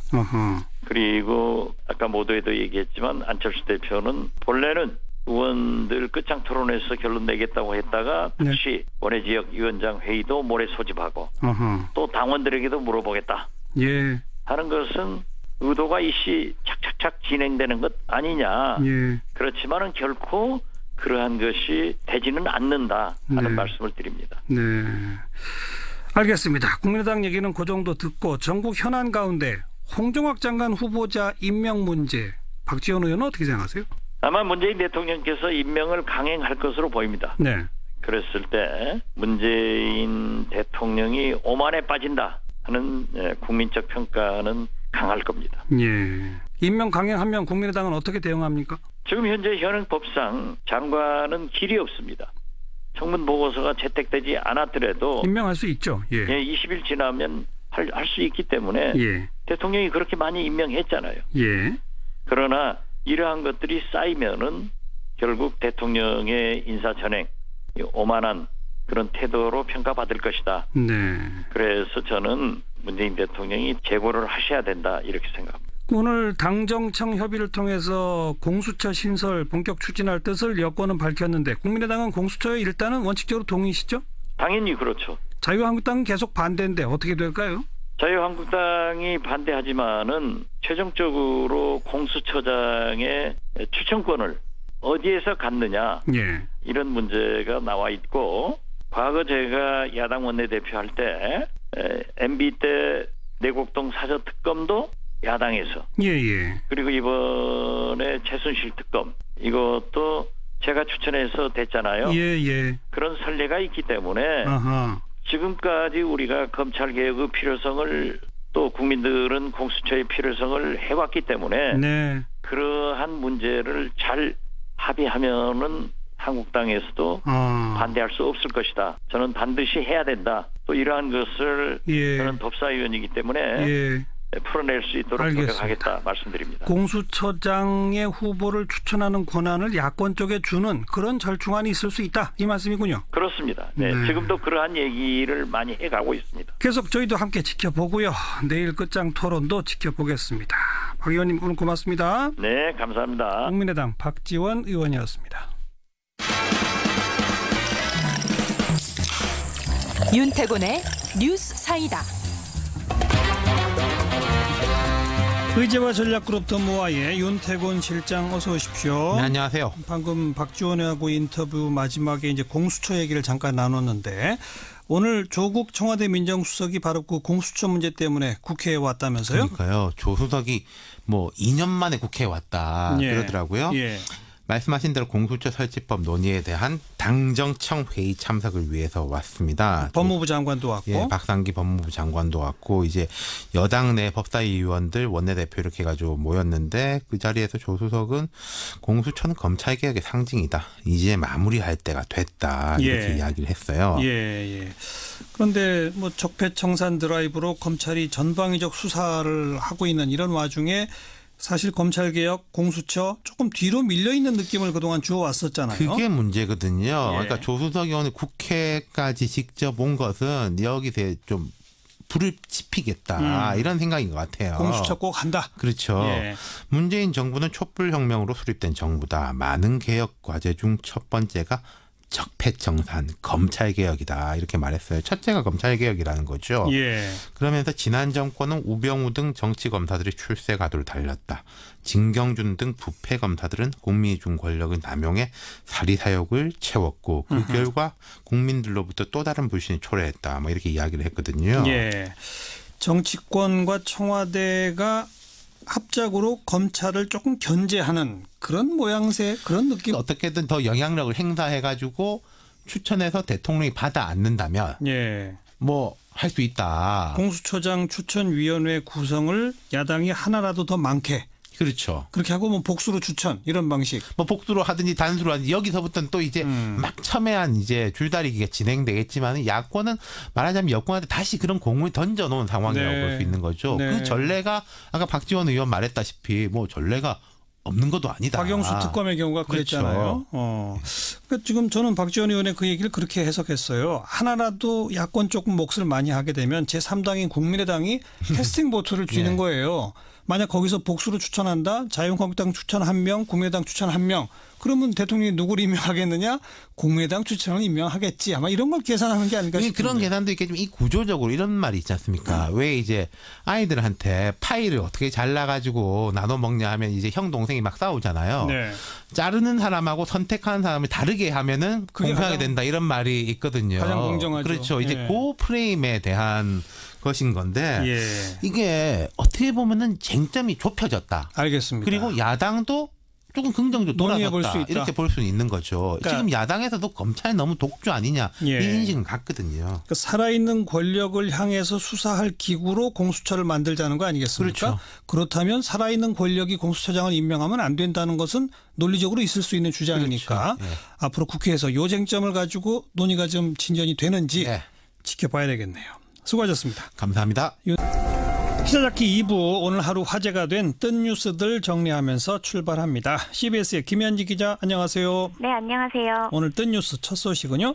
오늘 혹시 눈 내리는 거 보셨어요? 봤죠. 예, 저는 이동하느라고 눈을 맞기도 했는데요. 이 설렘 반, 두려움 반인 첫눈을 첫 소식으로 준비했습니다. 사실 오늘 내린 눈은 서울의 공식 첫눈은 아닙니다. 저는 못 봤는데 사흘 전에 눈이 잠깐 흩뿌렸었나 봐요. 그때가 공식 첫눈이고 오늘은 두 번째지만 하얀 눈이 보슬보슬 내리면서 보는 이들의 마음을 포근하게 만들었습니다. SNS에서는 첫눈 인증샷도 이어졌습니다. 누리꾼들은 첫눈이다. 세상이 이렇게 고요할 수가. 단풍 보러 왔는데 첫눈이 내렸다며 부푼 마음을 전했습니다.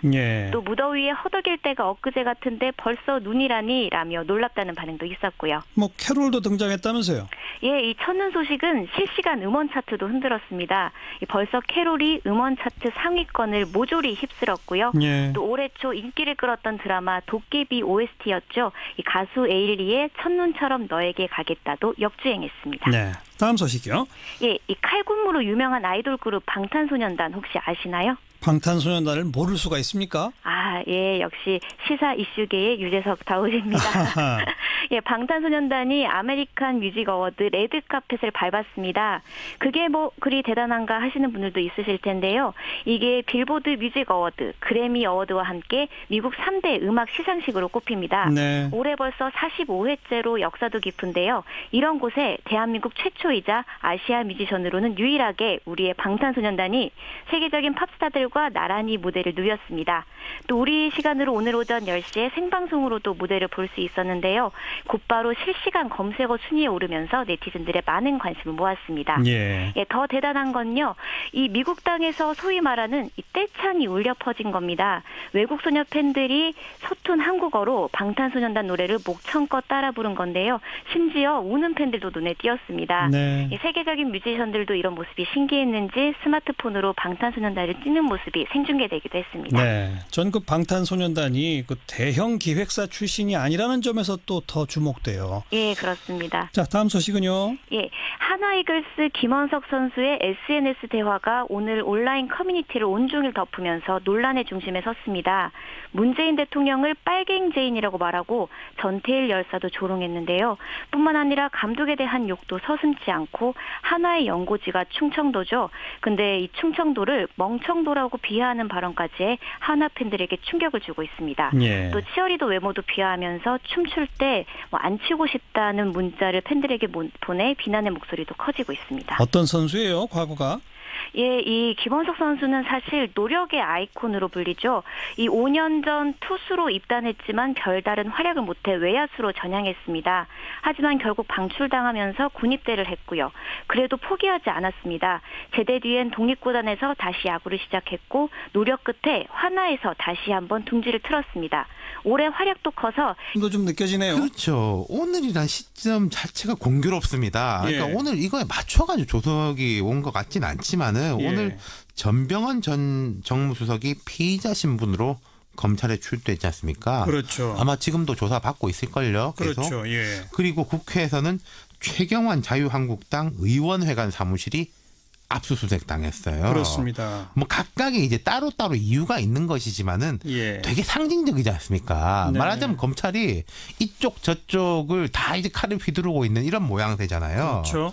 예. 그러니까 이제 조 수석은 저는 대통령의 수석 비서관으로서 공수처 추진의 끈을 놓지 않겠다. 국민의 검찰개혁 의지가 실현되도록 국회에서 물꼬를 터주기 바란다. 이렇게 강조를 한 거예요. 예.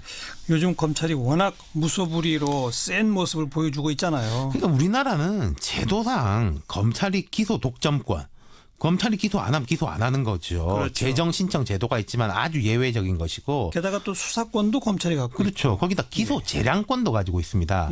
제 뒤에 설명드릴 텐데 그러니까 이제 뭐든 다 검찰에 통하지를 않으면 안 되는 거예요. 그렇죠. 적폐청산을 하든 뭘 하든지 간에. 그 무소불위의 권한 때문에 문제가 발생한다는 게 검찰개혁의 이유 아니겠습니까? 그러니까 그 권한을 나누자는 거고 그중에 이제 경찰과의 수사권 독립 문제 하나가 그렇죠. 있고 그다음 공수처를 별도로 설치해서 상호 견제하도록 한다 이런 게 있는 거 아니에요? 조수석이 오늘 뭐 우병우, 진경준 이런 사람들을 언급했지만은 이 사람들은 그 사람 자체도 문제인데 그런 사람들이 생길 수 있는 환경이 더 문제 아니겠어요? 구조죠. 그렇죠. 구조, 환경, 시스템. 근데 뭐 문재인 정부 들어와가지고 이 시스템 자체는 변한 게 없지 않습니까? 없죠. 아직은. 그러니까 이제 조국 수석, 박상기 장관 등이 국회에서 여당 의원들하고 이 논의를 한 거는 아니 검찰개혁이 뒤로 밀린 거 아니다. 그렇죠. 이건 이대로 할 겁니다라는 의지를 발휘한 거죠. 뭐 정치권이나 언론계에서는 과거 정부 같으면 집권한 지 지금 6개월밖에 안 됐는데 현직 정무수석을 검찰이 이렇게 뭐 공개적으로 그 피의 사실을 흘리고 그 현직 정무수석의 전 보좌관들 구속하고 이게 과연 과거 정부 같으면 같았겠느냐, 가능했겠느냐. 그러니까 이제 이 여권의 사람들이 이제 그런 이야기를 많이 해요. 이게 우리가 통제 안 한다는 뜻 아니냐. 그런데 이거 거꾸로 보면은 우리가 뭐 검찰이 이게 이제 팩트인지 아닌지는 모르겠습니다. 프레임이 지금 이래요. 검찰이 뭐 균형 감각을 발휘한다. 뭐 정무적 고려를 한다 이런데 왜 검찰이 그걸 해야 되느냐는 거죠.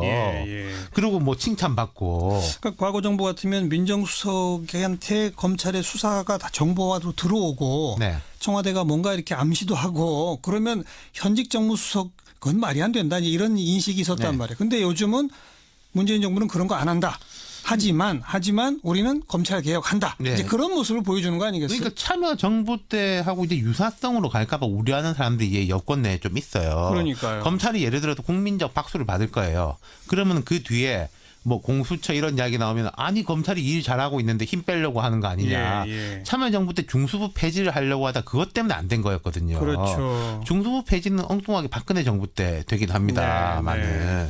아무튼 그래서 청와대는 이번에 공수처는 반드시 한다. 네. 대신에 정치권이 풀어달라. 그렇죠. 지금 국회에는 몇 가지 법이 발의가 돼 있잖아요. 법안이 이제 4건이 발의가 돼 있는데 이 가운데서는 민주당 박범계 의원이 발의한 법안에 힘이 실리고 있어요. 왜냐하면 박 의원이 이제 적폐청산 TF 위원장이고 민주당 내.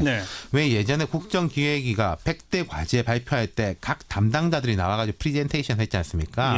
박 의원이 그때 했거든요. 그러니까 이건 개인 안이라기보다는 이제 정부하고 조율이 된 걸 겁니다. 이 안을 보면은 이제 20인 이내에 검사로 구성된 수사 인력, 거기다 지원 인력이 더 붙겠죠. 전직 대통령, 대법원장, 검찰총장, 국회의원, 광역단체장들을 수사하게 돼 있어요. 이 숫자나 대상은 조금씩 바뀔 수가 있는데 지금 첨예한 것은 공수처장 임명 방식입니다. 뭐 쟁점거리가. 좀 아까 박지원 의원도 그 얘기를 꺼내잖아요. 박범계 의원 안이나 여권 의원 안들이 나오면 이게 협의회나 추천위원회를 꾸려가지고 한 명 후보를 하면 대통령이 임명하게 돼 있습니다만은 그럼 그 위원회를 어떻게 꾸리는지가 문제지 않습니까? 그렇죠. 보통 뭐 여당목, 야당목에다가 법무부 장관목 이러면 사실상 여당 몫이 더 느는 거거든요. 항상 지금까지 그랬어요. 근데 이제 박지원 의원이 오늘 이 이야기를 했고 국민의당 대체로 그런 쪽으로 알고 있고 자유한국당도 오늘 기류가 좀 바뀌고 있는 게 그래요. 한국당은 지금까지 공수처에 대해서 워낙에 반대였는데 이거 임명하는 방식을 바꾼다면 야당이 여러 가지가 있겠지만은 그것이 중도 보수 대통합으로 이어지는 것이 국민의당이 집권의 길이다. 이런 생각을 하고 있는 것 아닌가 그렇게 생각합니다. 그럴 수 있는 생각 아닌가요? 그건 현실적으로 어려울 거예요.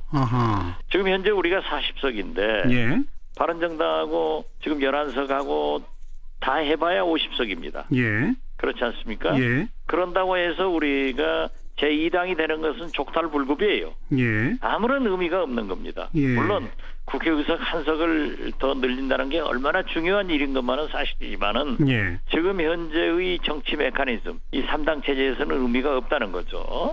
그런데 만약 그렇게 했다가는 50석이 되는 게 아니라 20, 30석으로 줄을 수도 있는 그런 뺄셈 정치가 되니까 그걸 하지 말아달라 하는 것을 저는 지금까지 설득을 하고 건의를 했던 거예요. 근데 정치권과 언론계에서는 이제 이런 분석을 합니다. 안철수 대표는 호랑이 잡으러 호랑이굴 들어간다고 민주당에 들어왔었는데 결국 문재인 패권에 밀려서 이제 다시 나갔다. 그럼 다음번 자기가 대통령 되기 위해서는 중도 보수 통합에서 빅텐트론을 펴는 게 안철수 대표 입장에서는 합당한 전략적 판단 아니냐, 이런 주장에 대해서 어떻게 보세요? 지금 뭐 텐트 칠 때도 때가 있는 거지. 이 엄동설안에 텐트 치면 뭐합니까? 그리고 지금 내년 물론 지방선거도 중요하고 약 3년 후에 총선도 중요하지만은 대통령 선거는 4년 남아 있습니다. 그리고 문재인 대통령이 집권 6개월인데 지금은 어떻게 됐든 지지도가 고공행진을 하고 있지 않습니까? 그러니까 우리는 잘하는 것은 돕고 잘못하는 것은 그물 쳐놓고 기다리면은 산들바람 불어도 봄날은 가는 거죠. 그리고 얼마든지 문재인 정부의 갈등이 지금 현재 쏟아지고 있지 않습니까?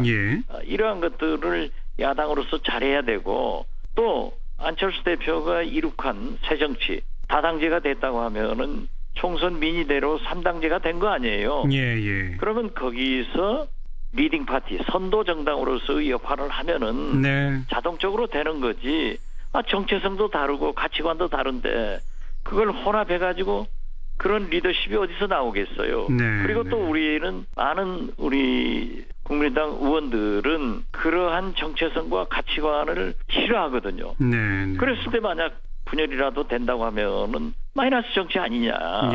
그러니까 그럴 때가 아니다. 알겠습니다. 그런 걸 지적한 겁니다. 근데 안철수 대표는 이제 줄곧 양당 구도로 회귀하려고 하는 정치권의 현 상황, 이런 지적을 많이 하지 않습니까? 통합에서 2당 되겠다는 게 양당 구도 아니에요. 뭐 결과적으로는 그렇게 볼 수도 있습니다만 아무튼 제가 지금 질문드리려고 하는 것은 안철수 대표가 양당 구도로 회귀하려는 이런 인식을 갖고 있는 건 국민의당에 있는 호남 출신 의원들이 더불어민주당은 결국 가고자 하는 거 아니냐 이렇게 생각하고 있는 것 같아요. 어떻게 보세요? 뭐 저도 그런 지적을 했고요. 네. 그러니까 우리는 안철수 대표가 보수 대연합으로 제2의 YS 길을 가고 있다. 예. 이렇게 보고 있는 거고 예. 안철수 대표는 우리 호남 의원들이 민주당으로 다시 복당해서 하기 위해서 그런 걸 하고 있다라고 서로 불신하고 있거든요. 예. 그렇기 때문에 예. 우리가 민주당으로 갈 수 있는 명분이 없다. 예. 그래서 우리가 초심을 가지고 제3당의 길을 가면은 네. 우리가 얼마든지 성공할 수 있다 하는 것입니다. 예. 그래서 우리가 평화정책 평화개혁연대도 지금 현재 구상 단계에서 추진하고 있지만은 네. 분당한다. 민주당으로 가기 위해서다. 이건 아니다 하는 것을 분명히 말씀드립니다. 네, 국민의당이 국민의당으로 존재하는 한 호남 의원들이 더불어민주당으로 가는 일은 없다. 지금 현재 그런 건 없습니다. 근데 만약의 경우겠습니다만 안철수 대표가 바른정당 등과의 통합을 본격 추진하면 그때는 얘기가 달라질 수도 있겠군요. 뭐 전격 추진할 수도 없습니다. 그런가요? 예, 오늘 또 뭐 우리 원외지역 위원장들이 내일이라도 안철수 유승민이 전격 선언하고 통합하면 어떻게 될 것이냐. 네. 그렇지만은 그렇게 되지 않죠. 그건 왜냐하면은 합법적인 전당대회가 필요하고 그러한 절차가 있어야지. 예. 그 전에 YS도 선언하고 전당대회 할 때 얼마나 많은 갈등이 있었습니까? 예. 그런 것은 생각할 필요가 없습니다. 네. 뭐 또 역시 정치권과 언론계에서 떠도는 얘기니까 조금 기분 나쁘시더라도 이제 제 질문을 좀 들어주세요.